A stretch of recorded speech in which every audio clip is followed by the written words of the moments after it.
tobanka Diseembar waa maalin caalami ah oo la wada xuso xuquuqda aadanaha adduunka, waxaana sanad walba u dabaaldega bulshada caalamka si loo xoojiyo xuquuqda iyo karaamada qofka bini'aadanka ah.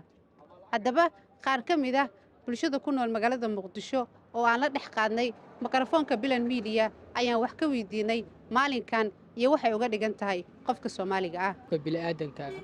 waxa ugu muhiimsan waa amniga iyo wax la mid ah inuu helo dabcan in la xuso la dhaho qofkan sidoo xuquuq ku heli karaa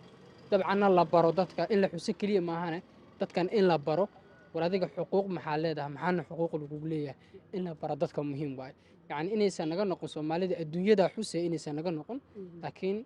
bal caruurta iskoolaadka dhigata dadka jaamacadaha dhigta waayeelada bal qof walba la baro war dadkan xuquuq kugu leeyahay adiguna xuquuq shakhsi ah leedahay xuquuqaad shakhsiga individual rightska ilaasho midda community rightska iyo xuquuqda bulshada kugu leedahana yani in qofkii la baro si uu ilaaliyo Soomaaliya marka joognana xuquuqda bini'aadanka aad loogu tuntaa been lama sheegayo hadii la dhaho ciyaalka hadii la dhaho dumarka hadii la dhaho sometimes ragga wiilal badan oo hadda waxa jira dumarka kaligood maahan wiilal badan oo waxa jiro يعني dembi laga gal u baahan in xaq loo soo dhiciyo ama xaqooda inay helaan u baahan ma jiraan wiilashaasi xaqooda ma helin waxa jira gabdho badan oo hadda xaqooda inay helaan u baahan oo cabsi la aamusan guryahooda ku jiro ayaga xaqooda ma helin marka haddii jirto dawlad ama hay'ad yani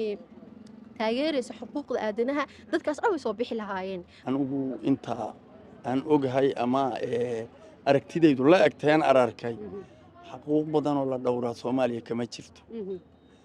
waxbarasho free ah ma arag oo badan maba aragba jaamacadda ummadan mar dhow arkay oo dad dhiganayaan aan badnayn mar dhowna la bilaabay isbitaalada lacag la'aan ma arag xurriyadda